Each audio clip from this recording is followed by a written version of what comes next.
লয়েসের সংজ্ঞা দাও।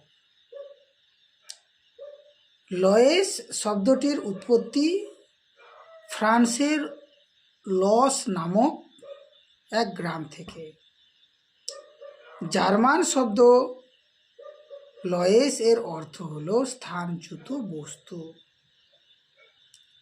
শব্দটি প্রথম ব্যবহার করেন ভন রিখটহোফেন।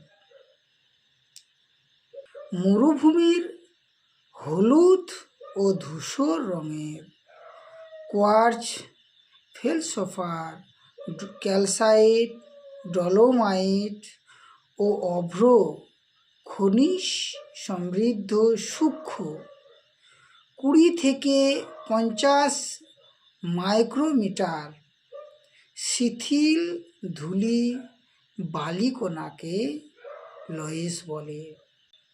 মরু বা মরুপ্রায় অঞ্চলে লয়েস কণা বায়ু দ্বারা প্রবাহিত হয়ে দূরবর্তী কোনো স্থানে সঞ্চিত হয়ে যে সমভূমির তৈরি করে তাকে লয়েস সমভূমি বলা হয়।